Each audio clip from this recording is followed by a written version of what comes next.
Hello, everyone. Welcome to our virtual electric vehicle ride and drive event today. My name is Laura and I am with Plug in America. And today we are partnering with New Jersey Department of Environmental Protection to bring information to you about electric vehicles. So we are going to introduce the speakers that we're going to talk with today, and then we'll jump right into our electric vehicle basics. We're going to take you on some test drives of electric vehicles as well, and then answer all of your questions about them. So we do have the Q&A feature as well as the chat box open. Feel free to type in your questions there throughout our event. And at the end, we will bring in our Eevee expert and answer all of those questions for you. So let's start off with Andrea. Go ahead and introduce yourself. Hi, thanks, Laura. I'm Andrea Friedman. I'm from the electric vehicle team at the New Jersey Department of Environmental Protection. And Kathleen, go ahead and let us know who you are and who will be speaking today as well. Hi, I'm Kathleen Lewis. I'm the e-mobilities manager at the New Jersey Board of Public Utilities.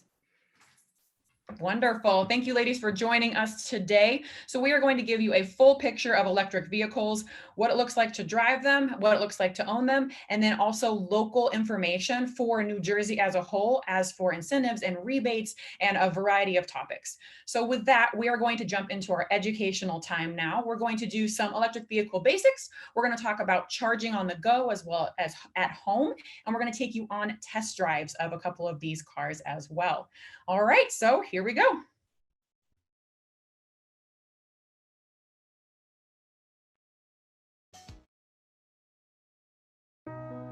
Before we begin with our electric vehicle basics, I wanted to tell you a little bit more about who Plug in America is.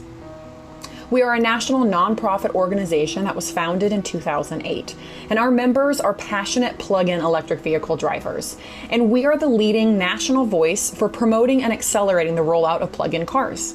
We have the world's deepest pool of experienced electric vehicle drivers with many years of experience and millions of electric miles driven. We have numerous programs including policy and advocacy, PlugStar and consumer engagement, National Drive Electric Week, and Drive Electric Earth Day. Now to head into our electric vehicle basics. An electric vehicle, or EV, is any vehicle that can drive on electricity from a wall plug or charging station. An all-electric vehicle only uses electricity from a wall plug or a charging station. It can't be fueled with gasoline. A plug-in hybrid vehicle can use electricity from a wall plug or a charging station and can be fueled with gasoline. Generally, however, these have smaller batteries, which slows down charging speeds, and they can't use fast chargers, but they have a great total range because they use both fuels. We're now going to talk about the benefits of owning an electric vehicle. There are a lot. To start with, they are more affordable. When you consider the total cost of ownership, including purchases, rebates, fuel, and maintenance, most electric vehicles are cheaper than comparable gas vehicles. You can compare vehicles on plugstar.com.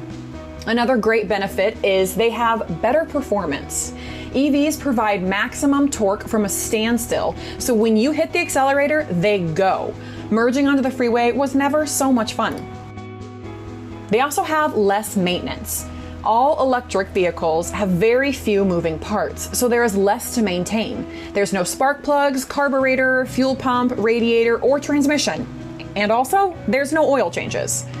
It's less pollution for the environment. Transportation is the biggest source of carbon pollution, and EVs produce much less or zero when fueled with clean renewable energy. And no tailpipe equals no smog. Also, they are cheaper than gas vehicles. Charging at home is like buying gasoline for $1 or $1.50 a gallon, depending on your utility rates. There are numerous charging options for electric vehicles. For most people, over 90% of their charging happens while their car is parked at home overnight, kind of like your cell phone, or while at work, but there are lots of public charging stations for EVs as well. You can charge at home with level 1 charging, which is a standard wall plug, and that might meet your needs. If you drive a lot, you may need a level 2 charging station, which can be installed by a licensed electrician, and you can find one at plugstar.com. You can charge at work. If your workplace doesn't yet have charging stations, ask them to consider it. Utility incentives can often help with the cost, and other employees will thank you. You can also charge on the go. There are thousands of public level 2 and fast charge stations across America. You can use your navigation map or plugstar.com to find charging on the go. There are a few different charging levels. The charging level you use will depend on the time and distance you're driving and your specific needs. There's level 1, which is a standard wall plug and will charge 40 miles roughly overnight. Level 2 uses a 240 volt outlet and will charge about 25 miles per hour of charging. Then there are fast chargers. Those are public chargers, and you can go from 0% to 80% of your battery in 20 to 40 minutes. So that is a quick overview of electric vehicles and our 101 basics. If you wanted to reach out to Plug in America with any questions or additional topics that you wanted to learn about, here are some contact details and our websites that you can visit. Hi, my name is Anais Medina Diaz, and I'm in the city of El Monte. I drive a BMW i3, and I chose it because I was looking for a good commuter car that would take me from my house to work, and I chose this car specifically because it gives me about 130 miles on full charge, which is perfect for my commuting needs. It's a good size. It fits 4 people. It's more roomy around the inside than most other electric vehicles, so I think that's what really convinced me about this vehicle. Additionally, it has a range extender, which means it has like a little small gas tank that gives you about an additional 75 miles. I hardly ever need it, but it's really good to know that it's there in case you're really somewhere that there's no Eevee charging station. I have that gas tank to get me to the next one. I really like this car because it has a really good range. I don't have to charge every day. You can go about 2 or 3 days without having to recharge, and it takes about a full day for it to have a full load on a level 1 charger. The other thing I like about it is a very smooth ride. You don't really hear a lot of external noise while you're driving, so it's fairly silent inside. And I also like that it speeds up fairly quickly. There's a misconception that EV cars may be slower than gas cars, and I have to say that is absolutely not true. It picks up very quickly. But overall, it's a great car, and I think it meets all my needs. So here at home, I charge right here. This is a level 1 charger. The car came with this level 1 charger, so it comes already included. And it's very easy. All you do is plug it into a regular outlet and plug it in. It usually takes about 12 or 17 hours to charge. So once I get home, I plug it in and it's ready to go in the morning. So in order to turn it on, you basically just press on the brake and then you press the start-stop button. The key just needs to be inside. It doesn't matter where within the car, just as long as it's in the car. And then to shift gears, you still hold on to the brake, or you press down on the brake, and then you could shift forward, which is the drive button, neutral, and then reverse. So all of that gets done right here. And then to put it in park, you just press the park button, which is right on the top. I originally got this car when I changed jobs because my job was a little bit closer. It's a great commuter car. It gives me about 120 miles on a full charge, and I only travel about 20 miles a day. So I can go a few days without having to recharge it. And then I charge with the level 1 charger at home. It's a very smooth ride overall. You don't really feel a lot of bumps. It's also really quiet, so you don't have to hear the outside, the exterior noises. The sound quality is really great, and it picks up fairly quickly. It's almost like you're speed racing, but don't do that. But yeah, it's overall really cozy, roomy. It's really nice on the interior, and it keeps me warm and cool when I need to. In my city, unfortunately, we have at least about 2 or 3 fast level chargers, and the others are a little bit slower. But that's not the case in everywhere I go. I don't have electric charging at work, so either I charge at home or I charge at lunch. So that'd be great if my employer actually also had a charging station. Thank you for riding along with me in my BMW i3. I hope you enjoy the ride.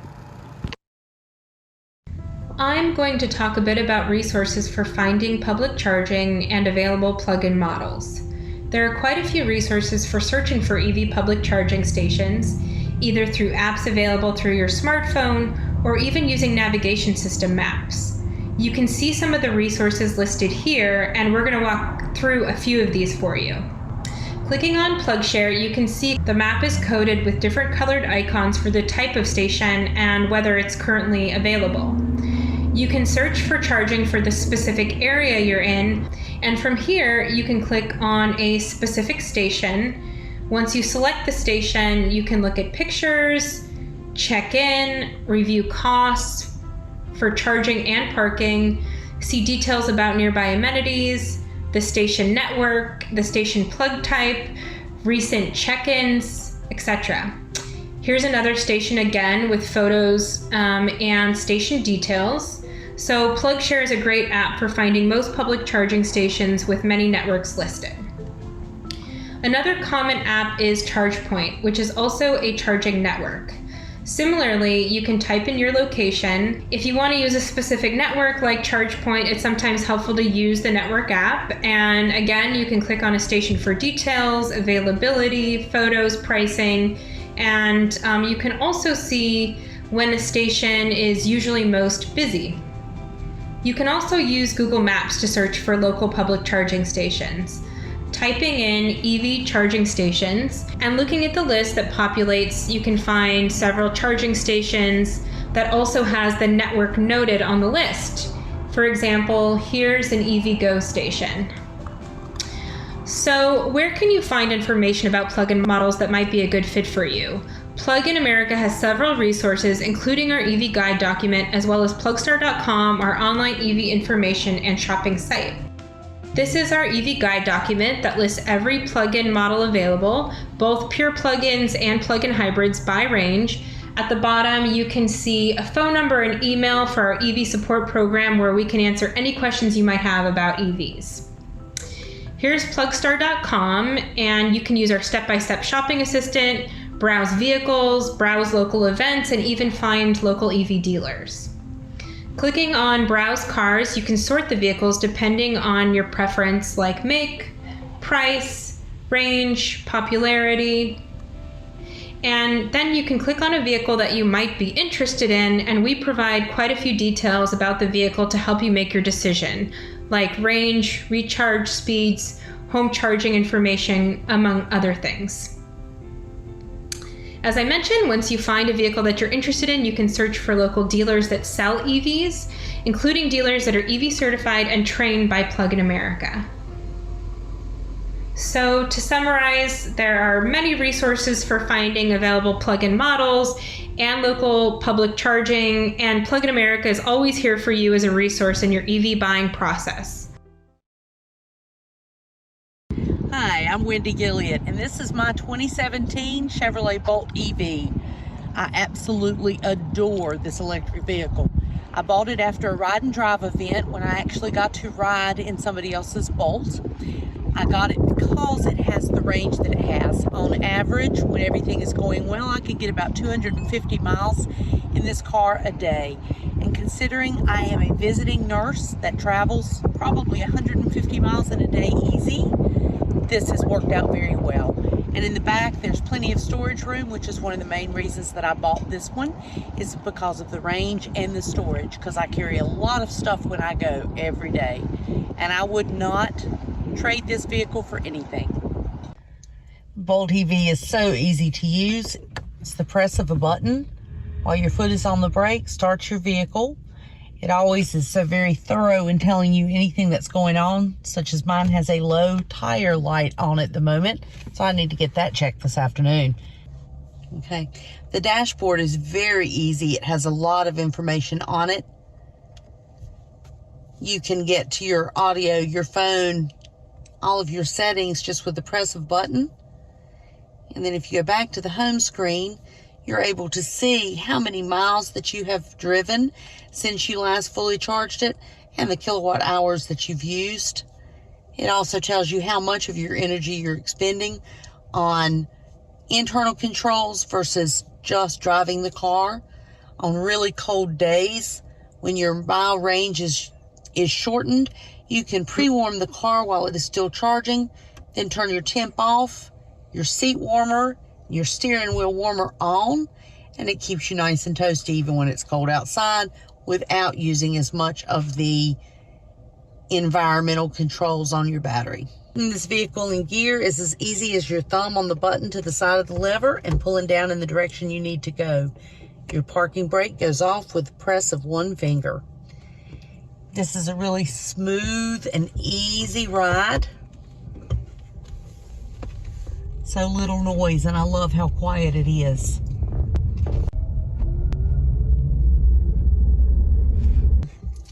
So I spend a lot of time in my car every day. As I said earlier, I do quite a lot of driving with my job, and this car makes it so easy. Some of the many safety features it has, such as indicators on the side view mirrors if you're about to change lanes when somebody's already in it, lane keeping, collision alert, all of those are nice safety features. But I think what I like even the most is it's just a comfortable, easy ride.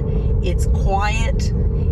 You have a lot of creature comforts, as I mentioned, with the seat warmers and the steering wheel warmers. But I think what I really like is if you've got a level foot and you are not a lead foot, you can get a lot of mileage out of this vehicle.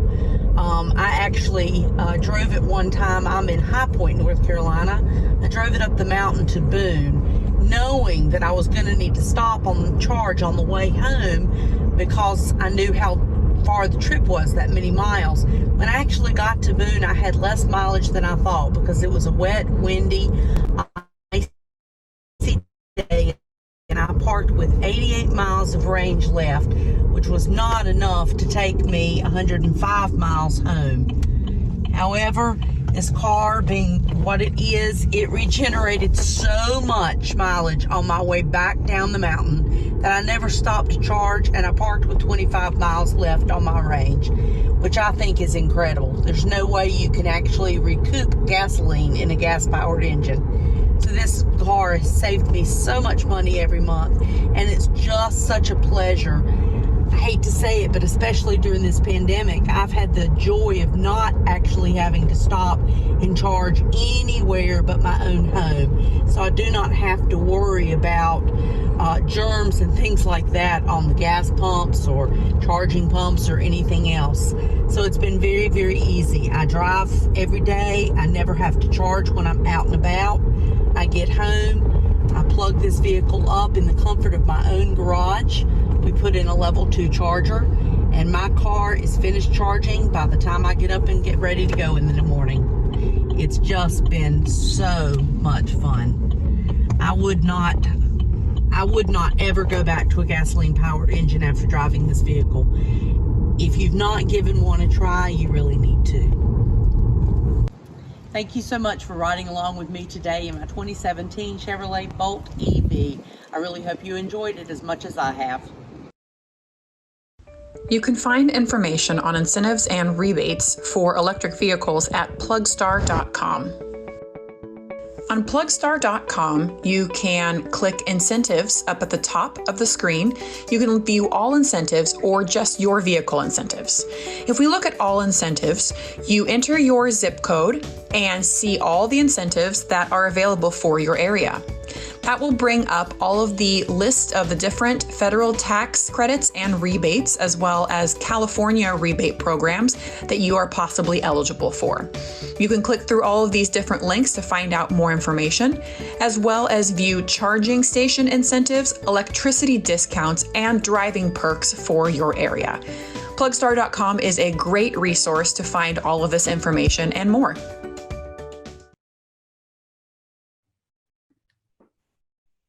All right. So with that, we are going to jump in and hear more from Kathleen about New Jersey incentives and rebates and the programs that are happening for electric vehicles there as well. Kathleen, go ahead and take it away. Great. Thanks so much. So I am going to hope the technology that worked continues to work and pull up my PowerPoint. Can everybody see that? Yes. Great, thanks. So happy to be here today. Many of you may have heard about our incentive program, which is called Charge Up New Jersey. In the first year of our program, which we launched last year, despite many of the obstacles, despite launching in the middle of the pandemic, we were able to fund over 7,600 new EVs on the road, with just about $37 million worth of incentives. So we were very happy and proud to have been able to launch that program. In its first year, it was a post-purchase incentive, which meant that you purchased your vehicle and then you applied for the incentive, which was up to $5,000. Things have changed a little bit in year two, and we're going to talk about that in just a second. So first, the things that have stayed the same. It must be a plug-in electric or plug-in hybrid vehicle. It must be purchased or leased in the state of New Jersey to a registered. It has to be registered in New Jersey to a New Jersey licensed driver. And it must be done at the point of sale. So for anyone who is going to get an incentive or is thinking about an EV and this incentive is going to push you over and decide that you're going to go out, you want to make sure that you're using an eligible dealer and making sure that that incentive comes off at the time of sale, because there is no post-purchase incentive. The incentive runs from after we launched, which was on July 6th this year, until the funding is exhausted. We have $30 million each year to give out in this program. And we have some really great ways to keep track of that now that I'm going to show you in a minute. But so for those of you who are considering buying an EV and who need that incentive to help make it possible, I would urge you to go out and do that now while we have funding. As for how much it is, so first, the MSRP must be less than $55,000. You will get $25 per e-mile up to $5,000 for vehicles with an MSRP under $45,000. And you will get $25 per e-mile up to $2,000 for vehicles with an MSRP between $45,000 and $55,000. One of the questions that comes up very often is why we made that tiered incentive. And really, it was two reasons. We wanted to focus on extending the life of the program. The legislature gave us $30 million, and so we needed to make that last longer. And we wanted to focus on what we refer to as incentive essential buyers, those buyers for whom that incentive is going to make the most difference in making their decision. So for those who were going to buy an EV already, it's great if you're able to get an incentive, but that wasn't influencing your purchase. So we're focusing on folks that this is really going to make the difference in making them make that leap. And so far, we were very excited that we've had some great success. And we've had a lot of excitement for these vehicles. These are only new car incentives. There is no used vehicle program at the moment. But these are for new cars, and so you have to go to an eligible new car dealer. Whether you get the Charge Up New Jersey incentive or not, there's also a lot of other pieces that you can add on to that. You may be eligible for the $7,500 tax credit. You may also be eligible for the rebate, and there is no sales tax. So for those folks that are buying a vehicle that is eligible for the incentive, you're getting these pieces back as well. One of the nice things about the point of sale incentive is that for folks who can't wait around for that check, that purchasing that vehicle without that $5,000 is very difficult. That point of sale really does lower it. So you lower how much you have to finance and you don't have to wait for that check in the mail. So we're very excited for both of those. So one of the questions I get asked a lot is, how will I know when the program is running out of money? If you go to our website, which is chargeupnewjersey.njcleanenergy.com, and that is in one of the next slides, we have an available funding tab. I will tell you, I pulled this at the end of last week, and I know that I checked it this morning and we'd already used up another $500,000. So before you go out to purchase your EV, you may want to check our website And in doing so, you should be able to find out how much has been reserved to know how much funding remains. One of the questions that we get a lot is, where can I charge? And how can I get folks to put chargers anywhere? So aside from running our EV incentive program, I also work with the utilities to have them create EV programs as well. And these are specific to the charging programs. So last year, the Board of Public Utilities required all of the electric utilities in the state to create light duty public charging programs where they would pay for what is referred to as the make ready for those chargers. So not the charger itself, but all of the work that goes into electrifying that charger. Those programs, right now we have 2 of them that have been approved and 2 of them that we are actively working with. Between those programs, we have, oh, no. Hold on one moment. I'm sorry. Little technical difficulty.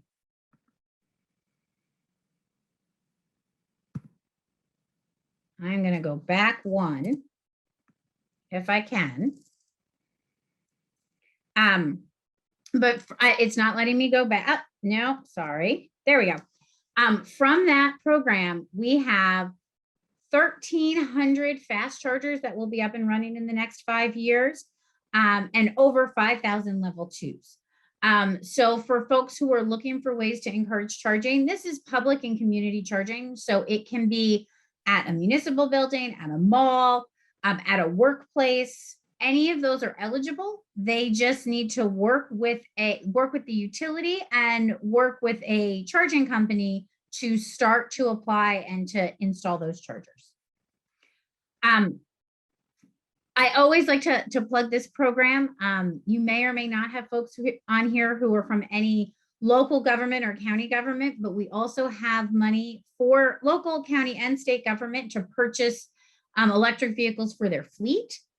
So that's a little bit of information about that program. We're very excited about that program as we start the new year.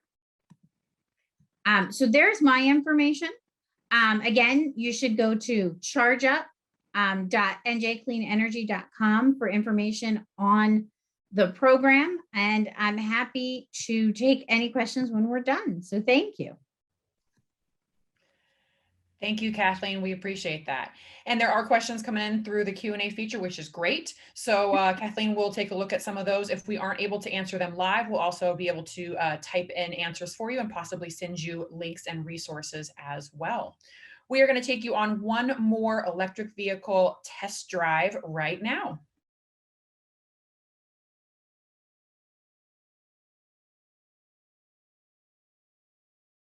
Hi, I'm Wen. I'm Chris. And this is our 2015 Nissan Leaf. We wanted to get rid of our gas car because we wanted to reduce our impact of our transportation on climate change. So we got this one. It's a few years old. It's a used model. We don't drive that much, so we don't need that much range. Yeah, we got this car mostly to run errands and to, take our baby to the park and visit family and friends. And so it has a range of about 80 miles, and that's perfect for us. And we were able to do everything we want to do. We're able to have enough storage to put groceries and to put our stroller in for our baby. And it's just been a really handy car, and we really like it. We're a one-car household, and the range, even though it's only 80 miles or so, it's been fine. No problems. Yeah, I think the newer Leafs have a range of over 200 miles. We got an older version because we wanted to buy one used because it's cheaper, and the 2015 has a range of about 80 miles, which is totally fine for us because we don't drive that much, and so it's been great. We charge almost exclusively at home. We had a 120 volt trickle charger for most of the time until recently. We installed a 220 volt level 2 charger, and it charges a lot faster than before, but we were doing fine with the triple charger as well. Okay, how would you describe the characteristics of the vehicle ride? It's very smooth, very quiet. Yeah, it kind of feels like you're driving a spaceship a little bit. There's like this humming sound, and it doesn't have that really like aggressive of the engine. And there's instant torque, so if you need to get going in a hurry for safety, if you're merging onto a freeway or something, no problem. Yeah, you can. The acceleration is so fast, but it's smoother, it's quieter, and it's just more pleasant than a gas car, in our opinion. And you're not polluting the air outside or inside, which is a big plus. Exactly, yeah. It's more environmental, it's cleaner, it's quieter, it's just more advanced technology, and you don't have to ever go to a gas station again, and that is really nice. You don't have to do oil changes. It's just a more robust technology. And one advantage of EVs is that if you have solar panels on your home, you can charge your car yourself at home with your own power, and that's just not something you can say about fossil fuel powered vehicles, which depend on a really complicated worldwide network to get the gas into your vehicle so you can just drive. It's really complicated. Yeah, we can power our car with the sun. Thanks for riding along with us today in our 2015 Nissan Leaf.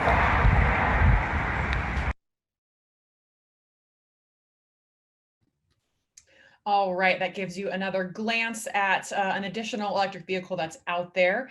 We do have some questions about used vehicles, and that was one that couple bought that used as well. That we'll touch on that a little bit during our Q&A time.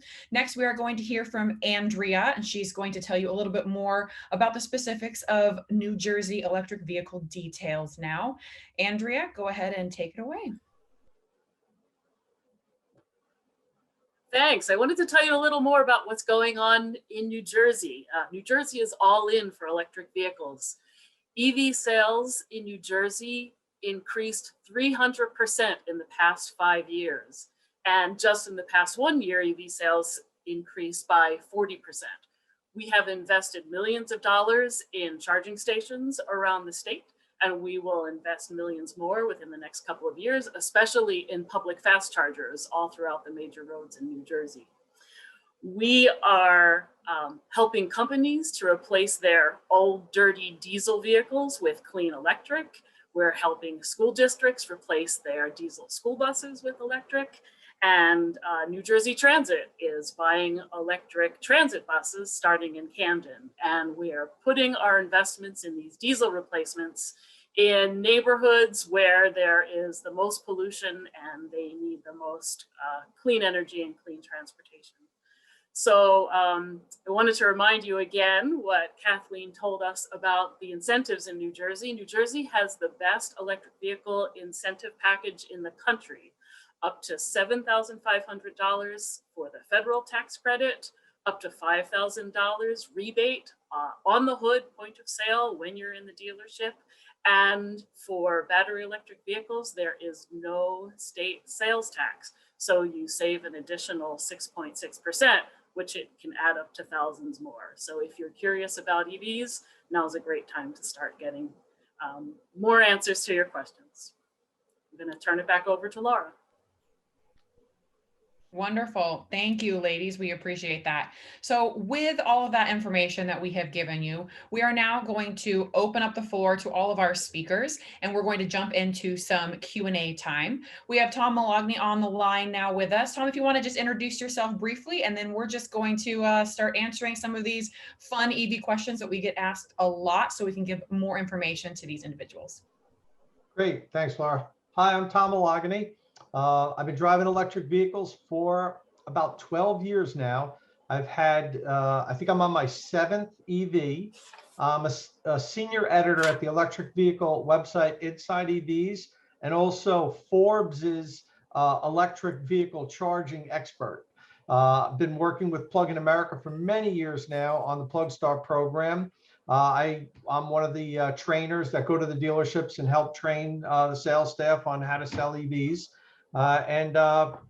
Being a journalist, I get to drive all of the electric vehicles. I've driven pretty much every single production electric vehicle made in the last decade, so I can pretty much answer most of your questions on even specific electric vehicles. I love that. You are a great resource, Tom, and we appreciate your time here as well. So we're going to jump right in. There have been some questions coming in, and we've made sure to kind of answer some of those by typing it out. If it's a longer answer, or there's a resource that we want to send you to. So keep typing those questions in if you have them, but we'll actually jump into a couple, Tom, to have you discuss live. So one question that gets asked and is the cost of installing a charger at your home, and what does that look like? And we kind of talked on the level 1 and level 2 and the needs for that. But if you're wanting to do that level 2 in your home, can you speak a little to that? Sure. So, even when you say level 2, there's low powered level 2, there's high powered level 2. But most electric vehicle owners would be fine with a NEMA 1450 outlet. And that's on a 50 amp circuit, because most of the electric vehicle charging equipment today are plug-in units. There's some units that you'd prefer to hardwire, but most people are buying pluggable units now. So all you need to have your electrician install is a NEMA 1450 outlet. Now that could be as little as $200 to $300, but it could cost a lot more. It really depends on your specific home's electric service.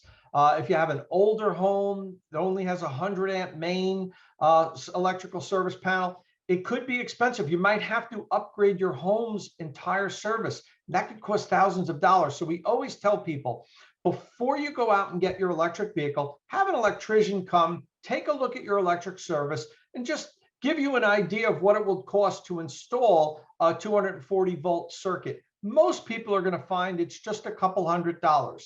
And if you happen to buy, there's some EVs now where they're installing the charging equipment for free in your house. If you happen to get a new Chevy Bolt EUV, GM will come and install the circuit and give you the charger for free with that car. So there are, programs that'll mitigate the cost of installing the equipment. There's also a federal tax credit that gives you 30% off of the cost to buy the charging equipment and install it at your home. That's great. Thank you for sharing all that. And as we kind of discussed, using the level 1 charger that comes with your vehicle, a lot of the times that may be all you need. And that's not going to cause a big upgrade or any high cost if that comes with the vehicle when you purchase it as well. So that's another option. You're 100%, Laura. There's one thing I want to add to that. If you do use your level 1 charger, most people that are plugging the level 1 charging equipment in an outlet in their garage haven't used that outlet in a long time. We very rarely use our outlets in our garages. It's not a bad idea to have an electrician inspect your outlet, because over time, the connections loosen up. Now you're taking an outlet that you haven't used in years and you're plugging a device into it for 10 or 12 hours a day, every day. It's a good idea to have an electrician open it up, make sure all the wires have good connections so you don't have any problems with that outlet, that maybe the connections become loose. Wires can be arcing. It's always good to have that outlet checked before you start using it daily. Agreed. Thank you very much. So one question that we get asked a lot is, how often are you having to charge your vehicle? I know that it's going to depend on your commute, your drive, and things like that. I personally charge mine every night. I just plug it in while I go to sleep, like my cell phone, and just kind of charge up the little bit that I maybe use during the day. But in your experience, Tom, and talking with a lot of people out there, what are you finding is kind of the consistent answer for duration and often? How often are they charging the car? So I think most people do what you do. When you come home at night, you plug it in. It becomes routine. You don't even realize it. You get out of your car in your garage, you grab the connector and you plug it in. So it's like your cell phone. We don't even realize we charge our cell phones whenever we have the opportunity. It's kind of like that with your EV. Now, if you have a really long range electric vehicle, like some of the Teslas and some of the other new electric vehicles are coming out that have 300 plus miles of range, you might not charge it every day. You might charge it every 3 or 4 days. But it really depends on how far do you drive every day. If you drive 5 or 6 miles a day, you probably won't plug in every day. But if you drive 60, 70, 80 miles a day, you're probably going to come home and plug it in every day. And it doesn't hurt the car if you charge it every day. It doesn't hurt the car if you don't charge it every day. What you don't want to do is have your EV sitting at a very low state of charge for many hours at a time. Once it gets down under 20%, you want to plug it in. Great, thank you. Now, what is the maintenance on electric vehicles? What does that look like? This is one of the best things about electric vehicles. When you buy a gas car, the dealership gives you this maintenance schedule. They say, okay, we want to see every 3,000 miles for oil change, every 10,000 miles for air filters, every 25,000 miles for tune-ups. When you buy an EV, the dealership tells you, call us when it breaks. There's really no regular maintenance. It's fantastic. You don't have to have a relationship with your dealership. You basically have to worry about tires, wiper blades, and washer fluid, and that's it. Things can break. Things break on cars all the time. But there's so many less things that you're going to have a problem with, and there's no regular maintenance. Even your brake pads are going to last more than 100,000 miles. Because the electric vehicles have regenerative braking, it's engine braking, you very rarely use your friction brake pads. So you'll get double or triple the life that a gas car gets out of their brake pads. That is great. It's one of the biggest perks that I love about mine as well. So when it comes to maintenance, where is that typically done? Do you have to go to the dealership? So, tires and wiper blades, no, you don't have to go to your dealership. That's the regular maintenance. When things break, especially when you're under your warranty period, of course you want to bring it back to the dealership because it'll be warranty work. Most new cars nowadays with their advanced computerized systems, most people, when they do have a problem, they go back to the dealership because the dealership knows the vehicle better than, say, an outside mechanic may. So, you probably want to, use your dealer when things break. But like I said, the regular maintenance, tires, wiper blades, I go to my local tire shop here for my electric vehicles. You don't have to go to the dealership for those items. But when the car breaks, you probably want a specialist that knows your vehicle very well to service it. That makes sense. So the next question is, how long do EVs typically last? Does it stop holding a charge after a long time? So, now that we've had electric vehicles on the road for more than 10 years, we've gathered some really good data. Early on, we really didn't know how long electric vehicles batteries were going to last. But we have Teslas out there now that have 500, 600,000 miles on their battery packs. Now, those batteries aren't as strong as they were when they were new. The way it happens with electric vehicles, it's not like all of a sudden one day your battery needs to be replaced. It's dead. That doesn't happen. Batteries will gradually degrade. What we're seeing is somewhere around 2 to 3% per year of battery degradation. So you're looking at 10 years down the road, your battery might be about 70 to 75% of what it was when it was new. Now, the car still works fine. If it went 300 miles when it was new, it might only go 225 miles after 10 years. So you'll have to just plug it in more frequently, but the car will still perform as well as it always has. It just won't go quite as far. Yes, that makes sense. And then another kind of partner question with that is, what does it look like for battery replacement, or what happens to old batteries and kind of those details?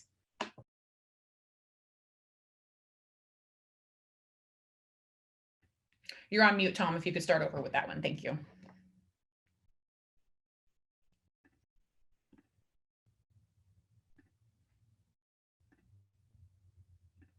We'll get you unmuted here. Somehow I got muted there.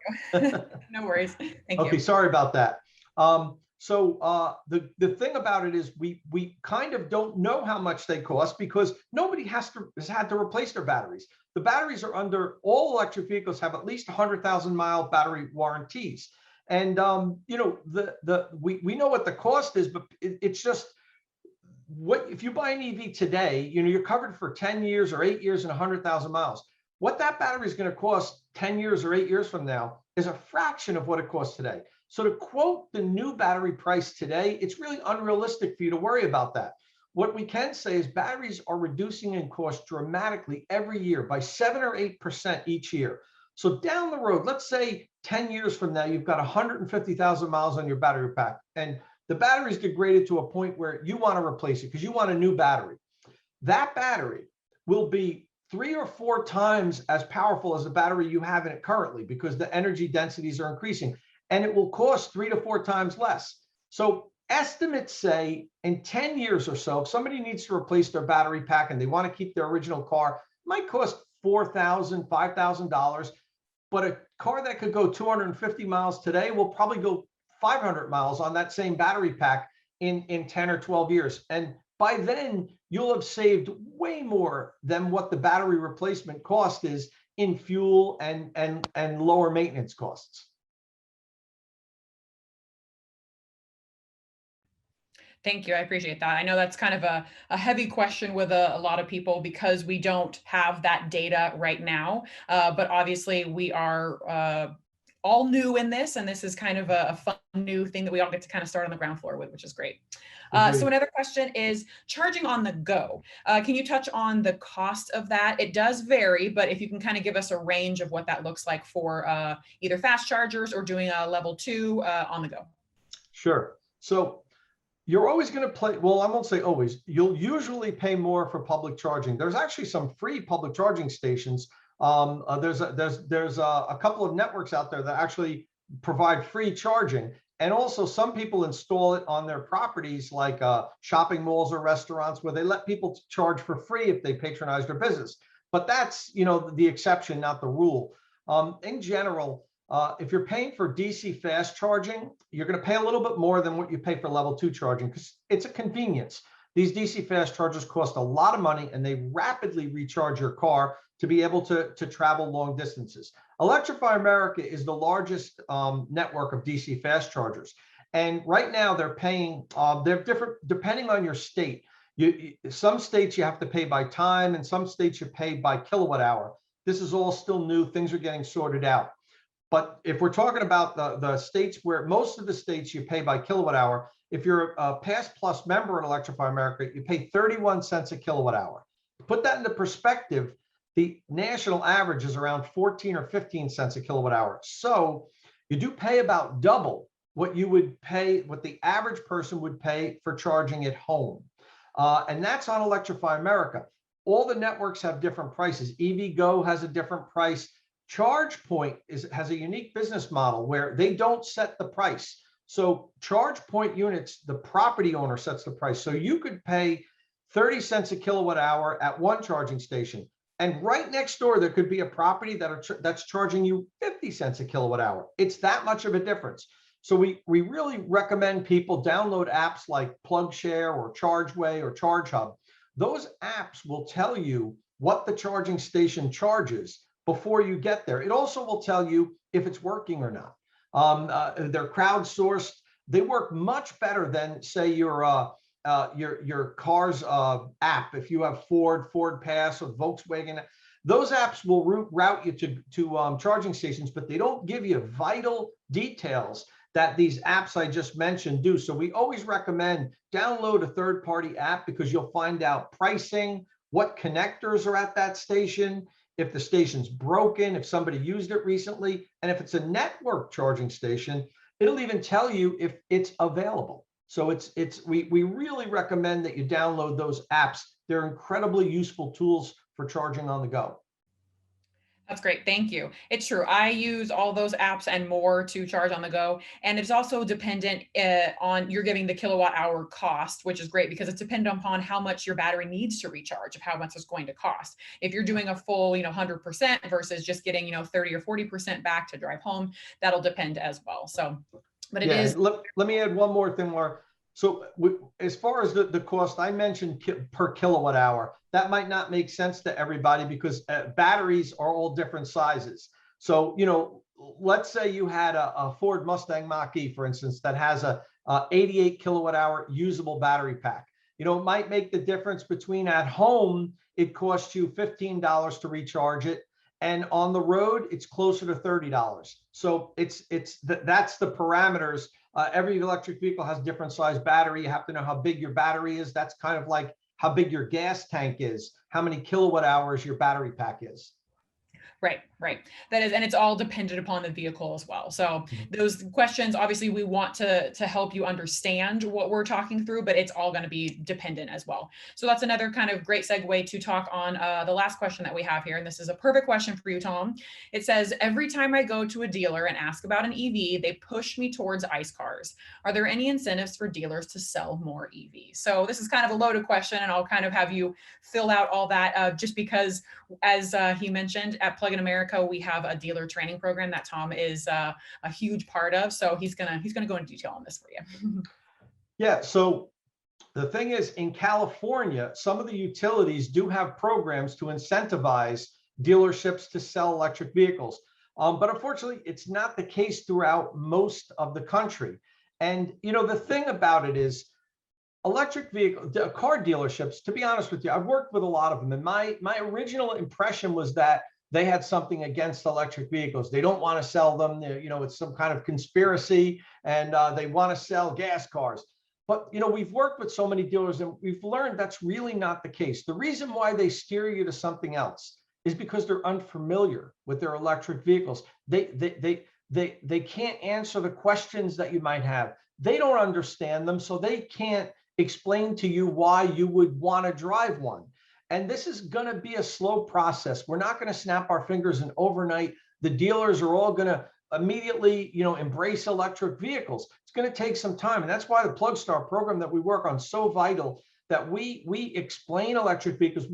When we're finished, that dealership is as nearly as comfortable talking about their EV inventory as their other gas inventory. That's why you get steered away. And incentivizing the sale of electric vehicles is a fantastic way to make the dealers want to learn more about electric vehicles. If they're making an extra $50, $100 spiff on a sale of an EV, now all of a sudden, hey, you know, maybe I ought to learn about this car a little bit more because I put more money in my pocket. That's a great way to increase EV sales. Unfortunately, we don't have like a national plan on doing that. Usually our partners, like our utility partners, are the ones that will provide funding, like is available in some California districts. Here on the East Coast, we really don't have much of that, where the dealership actually gets an added incentive to sell the cars. Hopefully we'll follow California's lead. We'll be able to do that at some point. But currently, you know, the dealers don't have much of an added incentive, and that's why they're not spending the extra time to learn about their electric vehicles. That's very true. So that is a great question that that attendee asked, and it is one of those things that we are working hard on as well. But hopefully through this event, you have learned a lot of things that maybe the dealers don't even know to help you make a decision for an electric vehicle for you as well. So with that, we want to say thank you to all of our speakers, and we're going to wrap up now. If anyone wants to add any additional pieces or anything that kind of came up through the chat or the Q&A, I'm going to open the floor. Otherwise, I put in our different various websites as well. So if you have any additional questions, you can click through there, reach out to us. There's a lot of resources there. So with that, opening the floor, Kathleen, Andrea, Tom, any last thoughts? Oh, it was something I added in to answer some of the questions, but when Tom was talking about the cost to residential chargers, our utilities here in New Jersey pay for a portion of the make ready on the residential chargers as well.